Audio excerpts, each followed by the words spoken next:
Deus é bom. É bom estar na sua presença.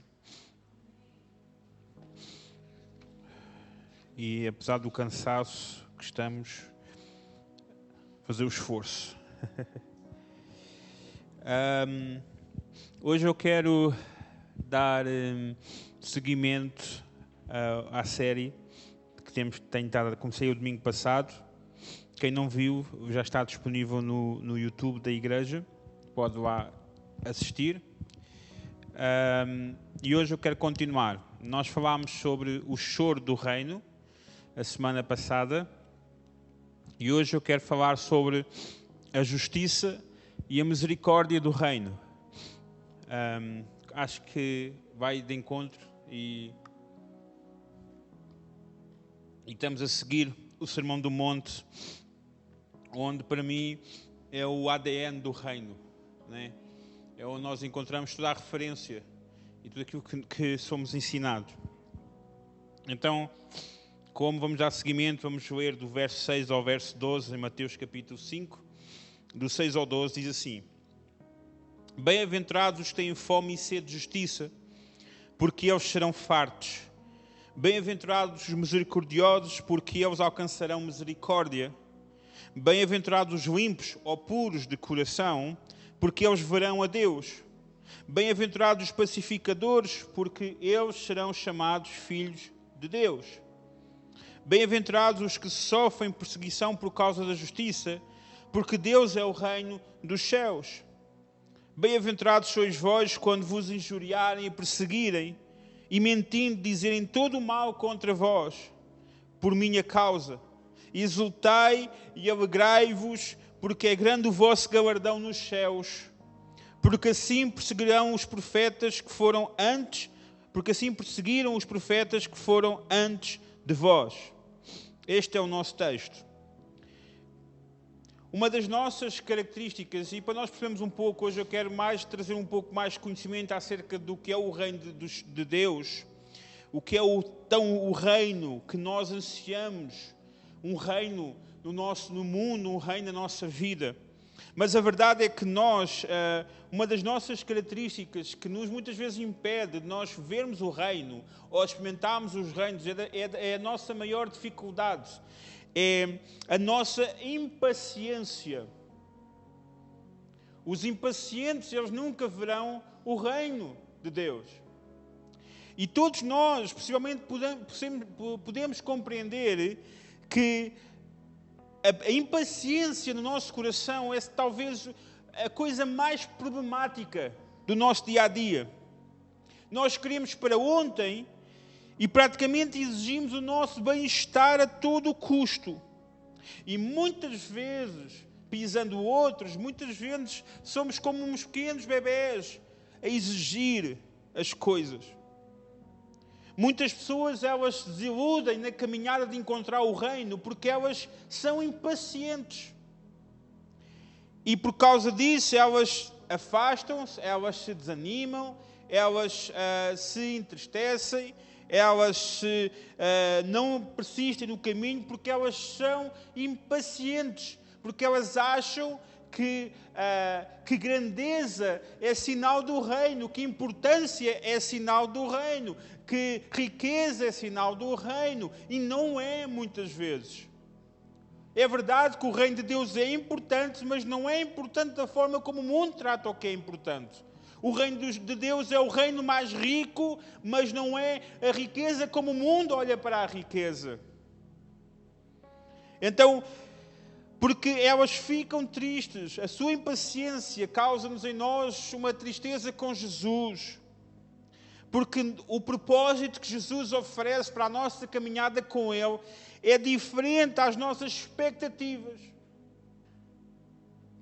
Então, quando ouvimos falar Jesus a dizer que o reino chegou, há outros versos em que diz que o reino está dentro de nós. Há outros em que um dia serão. Ou seja, existem algumas coisas que já chegaram e diz que há outras coisas que irão chegar do reino, que irão cumprir-se do reino. Então há coisas do reino que serão para eu experimentar agora, e há coisas que não são para eu experimentar agora, há coisas que serão. Mas se eu não for paciente, eu não vou desfrutar do reino. Então, como começa o reino? Nós já falámos a semana passada sobre a nossa postura para que o reino entre, para que nós possamos compreender o reino, mas a dimensão do reino, ela começa já neste momento, no teu interior, de cada um de nós. Isto acontece, o reino, ela acontece dentro do nosso interior, no nosso coração. E qual é o impacto quando nós cumprimos, quando passamos o estágio do choro do reino? O que deve acontecer é que o meu coração deve ser do rei do reino. Porque se o reino deste mundo ainda está presente no meu coração, então eu vou ter um coração rebelde, porque o mundo é rebelde perante Deus. E quem tem um coração rebelde perante Deus, na verdade, ainda não tem o reino de Deus dentro dele. Então a primeira grande vitória, o primeiro começo é esta. É quando eu vou abrir mão e desisto da minha luta pessoal, de mostrar que eu sou importante, de mostrar que eu sou alguma coisa, da necessidade de eu me sentir importante, porque no reino o importante é o rei. Então quando nós olhamos para nós e dizemos assim, eu faço isto, eu sou assim, mas eu não sei o quê, é a nossa necessidade, mas eu tenho que dizer assim, não.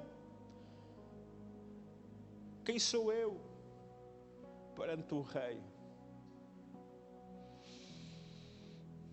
Nós bajulamos, idolatramos tantas coisas. Porque se nós não desistimos da nossa luta pessoal, inclusive contra Deus, contra a sua vontade, e não dobramos o joelho, e nos curvamos, e o reconhecemos que Ele é o Rei da nossa vida, então nós não vamos conseguir realmente experimentar o reino. Em Provérbios, puderem abrir, capítulo 16, e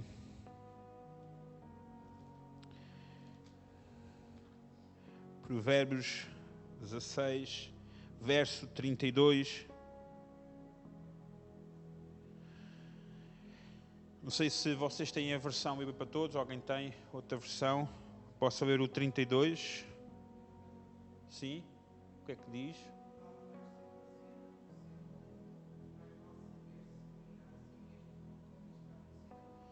Estão a entender? Aqui diz que mais, a minha versão diz, melhor é o longânimo do que o valente. E o que governa o seu espírito do que torna uma cidade. Melhor é uma pessoa que tem um longo ânimo, uma pessoa que é paciente, uma pessoa que espera, uma pessoa que aguenta. Melhor do que aquele que se governa a si próprio, do que conquistar uma cidade. Quanta gente tem riquezas, mas não se governa a si próprio. Tanta gente tem tudo, mas sente-se insatisfeito porque não consegue. Então a primeira batalha é cá dentro. Então continuamos a ler. Bem-aventurados os que têm fome e sede de justiça, porque eles serão fartos. Vamos ver uma característica de quem está no reino. Coisas que nos devem irritar, coisas que nos devem... Então, o reino é um reino de igualdade. De igualdade. O reino de Deus deve ser uma sociedade de igualdade, de justiça. Todos iguais. E nós devemos ser aqueles que clamam por uma justiça igualitária na própria sociedade. Uma vez, há muitos anos, eu fui fiquei tão aqui, chocou-me tanto. Fui a uma graduação do Instituto Bíblico de Futuros Pastores. E lembro-me que eu era crente há pouco tempo e tinha assim um salão cheio de comida. E tinha uma fita a separar o salão. E eu olhei para um lado, uma mesa cheia de camarão, leitão, comida boa. E do outro lado assim umas sandes, aquelas tipo sandes mistas, uns biscoitozinhos. E do outro lado comida boa. E eu, obviamente, como eu gosto de leitão e camarão, fui logo ao que é o melhor, né? Nós vamos logo ao melhor. E de repente, quando vou passar a fita para acabar, disse, não pode. Não posso porquê? Não, este lado é só para os pastores. Só para os pastores. Aquele lado é que é para o resto das pessoas. Eu disse, mas isto não faz sentido. Porque o reino de Deus é um reino de igualdade. Mas é hábito, nós sempre fazemos assim. Eu acho isso incrível. Para o lado mau. Eu não gosto nada disso. Eu não gosto que façam isso comigo. Eu não gosto de fazer isso com os outros. Porque eu acho que todos nós somos iguais. E o reino de Deus é um lugar onde nós somos tratados todos de igual forma. Seja pastor, seja o pecador, seja quem for. Obviamente que há o merecimento de esforço, obviamente que há honra, obviamente podemos honrar as pessoas em momento oportuno. Mas não é assim. Eu não preciso honrar os outros desonrando outros. Não é assim que funciona. Somos pessoas diferentes. Nós que vivemos no reino, em vez de corrermos atrás da fama, de riquezas, buscamos a justiça social. Gente que não aceita ver crianças a pedir esmola na cidade onde vive. Gente que se revolta com a imoralidade. Gente que se revolta com pedofilia, com crimes horríveis. Gente que sente o coração magoado por ver a desordem no mundo. Há uma expressão portuguesa que é muito usada: quem não sente não é filho de boa gente. E se nós somos filhos de um bom Deus, nós sentimos. E é bom sentir. As nossas emoções são boas. Eu digo uma coisa: medo é uma má emoção. Não é. Porque foi Deus que criou. O que é que faz o medo? Eu se eu vou na rua com as minhas filhas e está elas na beira da estrada, eu tenho medo que elas tenham um acidente, e o que é que vai acontecer? Eu vou estar alerta, vou protegê-las. O único problema aqui é quando nós achamos que as emoções dominem a nossa vida. Mas Deus fez as emoções por algum motivo. E eu devo agarrar-me a elas muitas vezes, porque elas, às vezes, é Deus a falar-me através delas. Então eu preciso. O meu coração pode chorar. Muitas vezes nós tapamos, nós queremos estrear e não ver notícias, são notícias más. Eu não entendo. Eu, como cristão, eu não posso pôr uma tala nos olhos e só ver coisas bonitas, porque senão eu sou como aqueles bonecos muito antigos, que eram os ursinhos carinhosos. Eu vou fazer uma magia para ficar tudo tão bonito. Às vezes não é para ficar bonito, às vezes é para chorar. Às vezes é para eu estar em casa e sentir: Senhor Jesus, como é que é possível aquele pai matar aquela criança? E chorar, sentir. Porque quando deixamos de sentir, nós morremos para o reino. Por isso a fome e a sede de justiça envolvem o dia em que a justiça irá chegar. A nossa fome e sede, nós estamos à espera que um dia o Senhor venha reinar sobre tudo. É uma certa santa revolta contra o mal e a não aceitação das coisas como elas são. Mas agora é assim. Mas agora é assim. Mas agora é assim. Sim, mas não tem de ser. Não tem de ser. Mas não há a fazer. Sim. Porque nós estamos a entender que as pessoas que estão alinhadas com o propósito do reino são aquelas que a vitória ela ocorre quando o seu coração realmente se torna sensível às coisas de Deus, às coisas que o reino diz para nós termos sensibilidade. Nós sonhamos com o dia que nunca mais iremos pecar contra Deus. Nós sonhamos com o alvorecer do reino, dizer: Senhor Jesus, que o teu reino venha.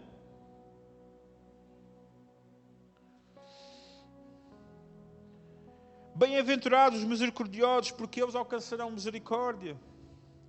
O nosso reino é um reino de misericórdia. Quando alguém passa a fazer parte do reino, ela reconheceu a sua limitação. reconheceu o seu pecado. Ela chorou e começou a sonhar com justiça. E foi tocada pelo amor de Deus. Imaginem, quando nós realmente temos um encontro com o reino, nós sentimos-nos pecadores. Nós sentimos que não somos merecedores de nada, a não ser da justiça. E nós clamamos, e Senhor Jesus, perdoa-me. E nós estamos à espera que Deus nos vá castigar e nós encontramos o seu amor. Então nós entendemos que recebemos de Deus misericórdia e que não fomos punidos por nossas culpas, como deveríamos. A misericórdia é o contraponto da graça. Enquanto que a graça é receber aquilo que não merecia, a misericórdia é não receber o que eu merecia. Então o reino é um lugar de misericórdia. Os outros mereciam uma chapada na fuça, mas eu vou-lhes dar um abraço.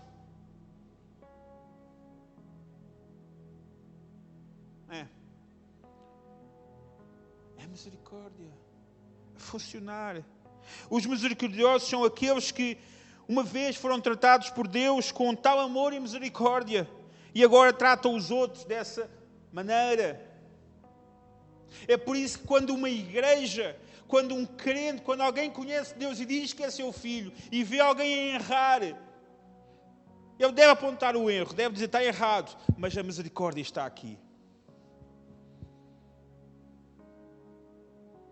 O problema é que a igreja não faz isso.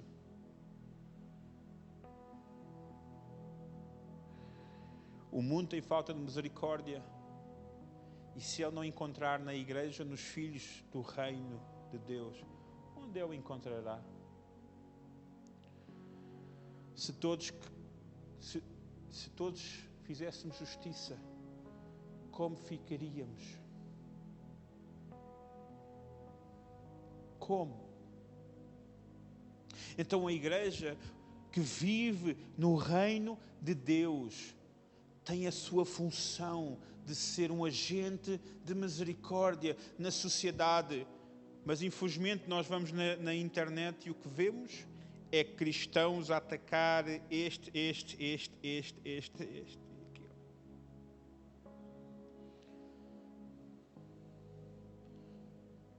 Onde está a misericórdia?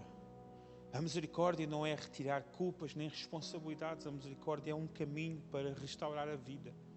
Obviamente que muita gente não quer ser alvo da misericórdia de Deus, porque são orgulhosos. Mas quem é humilde recebe misericórdia. Quarto ponto. Bem-aventurados os limpos ou puros, noutras versões, de coração, porque eles verão a Deus. Quando nós olhamos para este momento e dizemos assim, puxa, então, o meu coração não é puro. Tenho pensamentos maus. Pureza de coração não significa ser uma pessoa que não falha, que não comete erros. Mas significa que o coração não está dividido. É um coração íntegro, um coração inteiro para o seu Rei. Que não tem espaço para outro Senhor. Então, os puros de coração são pessoas que desistiram de outras referências.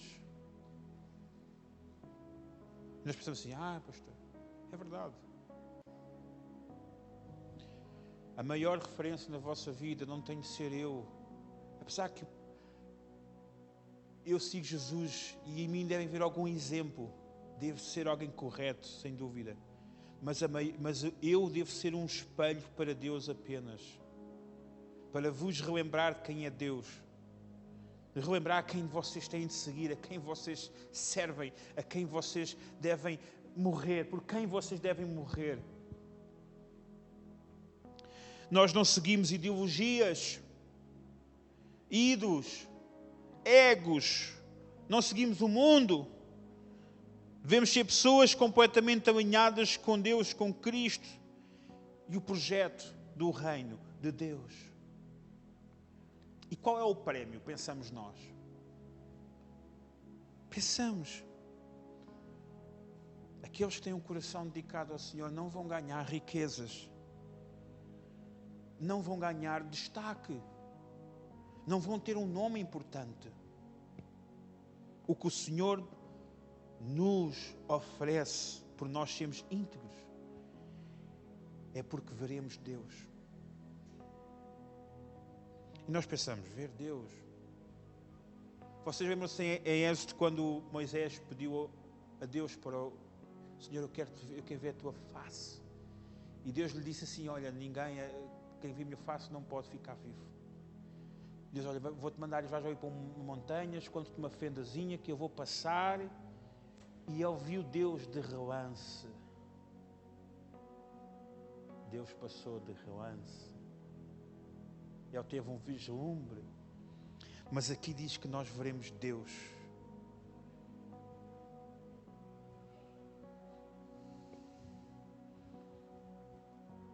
Será nada compra isto. O quinto ponto. Bem-aventurados os pacificadores, porque eles serão chamados filhos de Deus. Bem-aventurados os que sofrem perseguição por causa da justiça, porque Deus é o reino dos céus. Pessoas do reino são pacificadores. Eles seguem o sentido contrário ao mundo. Promovem a reconciliação. Esses são chamados filhos de Deus. Quando alguém vem ter contigo a falar mal de outro irmão, essa pessoa não é do reino de Deus. Porque quando ele está a levantar contendas, essa pessoa não é filho de Deus. Porque se ele tem algum problema com o irmão, tem de ter com o irmão. Irmão, eu acho que está errado aqui, porque eu quero que o irmão cresça, eu quero que o irmão mude, eu quero o abraçar, eu quero o ajudar.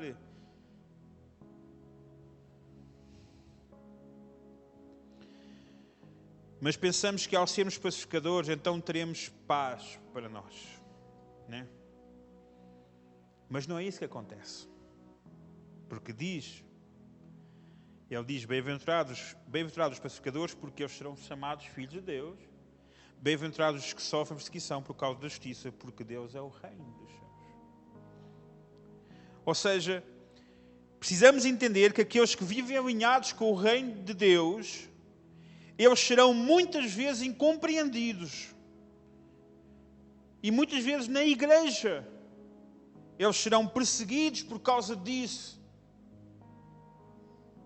E para nós que somos perseguidos por causa da justiça do reino, temos uma garantia. O reino será nosso. Muitos pensam que se fizerem tudo conforme Deus deseja, serão reconhecidos e bem recebidos, mas Deus avisa que não. Quando alguém luta contra aquilo que é o padrão, o que é o normal, quando alguém nada contra a maré, em vez de ser bem recebido, será fortemente rejeitado e criticado.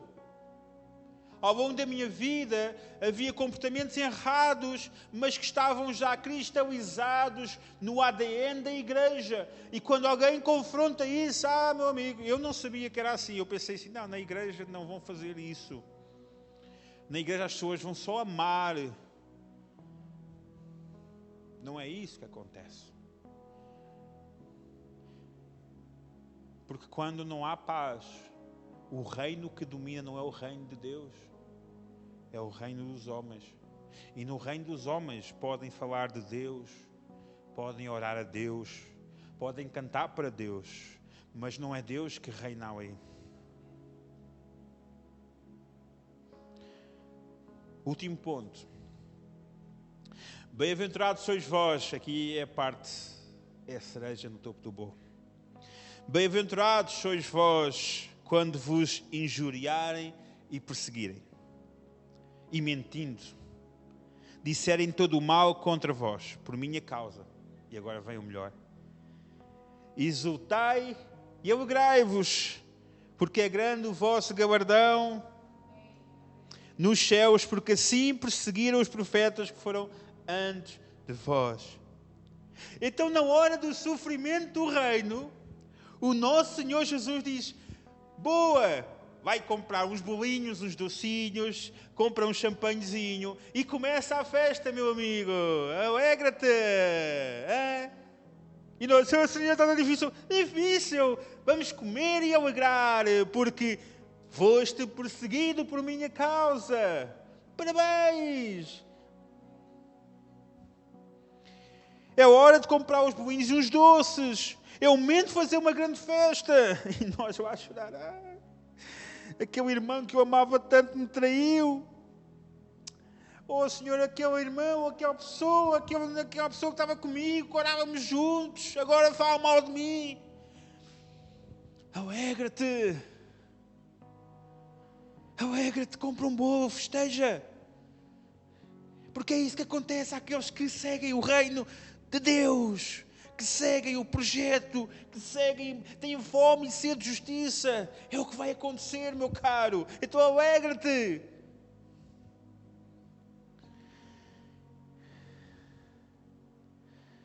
É o momento de fazer a grande festa e comemorar a santa perseguição que as pessoas que vivem no propósito do reino haverão de sofrer. Enquanto o reino pleno não chega triunfante e não traz a grande e total vitória, a realidade será como Jesus disse. Não seremos entendidos, nem compreendidos neste mundo sem Deus. Então, quando vier a dificuldade, bora, vamos celebrar. É difícil. Oh, Senhor, como é que eu posso celebrar? Tu celebras até hoje a minha morte na cruz. Cantas a minha morte na cruz. Alegras-te porque eu morri por ti na cruz. A minha morte é motivo de alegria para vocês. Então não será a perseguição que tu sofres por amor a mim alegria para ti? Lembra-te dos apóstolos quando estiveram presos, saíram da prisão e o que eles fizeram primeiro? Se alegraram, porque foram dignos de sofrerem perseguição por causa do meu nome.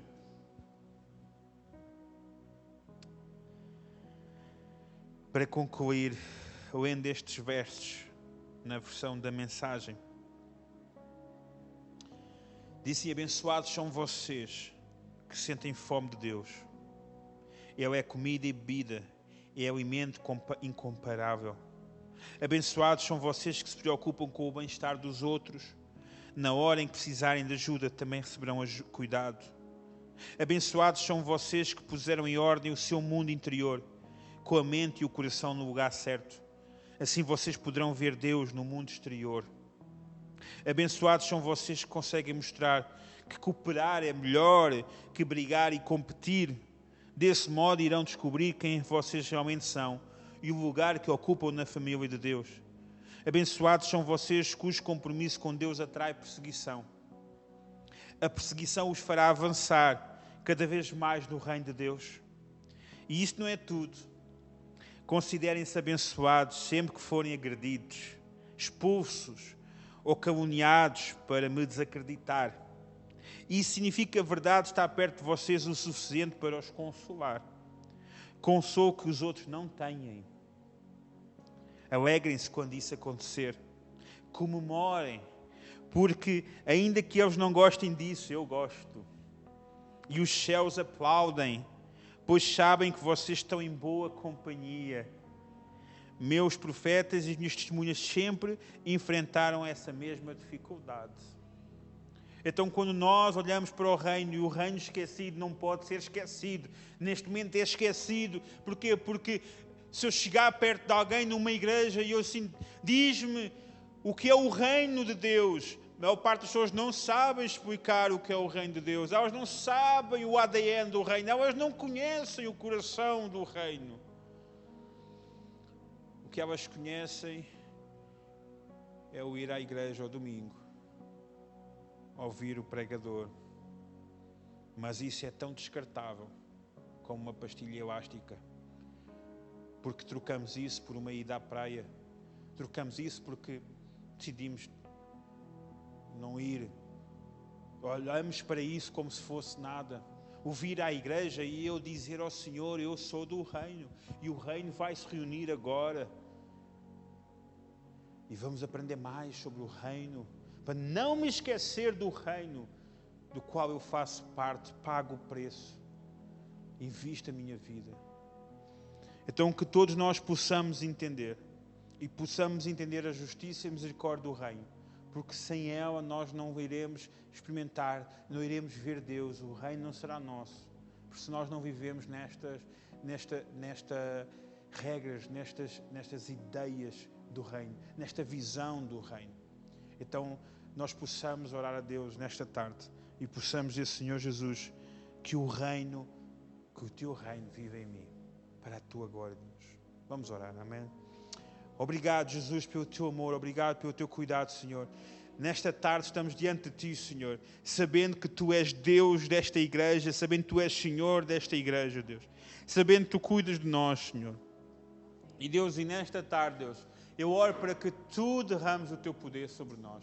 Que tu despertes o teu coração sobre as nossas vidas, Senhor. Deus, eu entrego, Senhor, as nossas vidas a ti, Senhor. Sabendo, Senhor, que tu, Senhor, nos guias e nos diriges, Senhor. Deus, nós queremos, Senhor, viver, Senhor, com sede e fome de justiça. Não ficarmos indiferentes, Senhor. Não ficarmos presos à nossa vidinha, simplesmente presos, isolados, só querendo o nosso conforto, mas nós precisamos ser agentes de mudança na sociedade, no nosso bairro, na nossa família. Nós precisamos ser pacificadores, precisamos ser gente que estende a mão de misericórdia, Senhor. Por isso, Deus, ajuda-nos, Senhor, a cumprir o teu chamado, o chamado do teu reino, Senhor. Por isso, Deus, nesta tarde, Senhor, eu oro a ti e entrego nas tuas mãos a tua igreja, Senhor, para que possamos guardar esta palavra no nosso coração, possamos ficar firmes nela, Senhor, para a tua glória, Deus, em nome de Jesus, Senhor. Amém. Amém.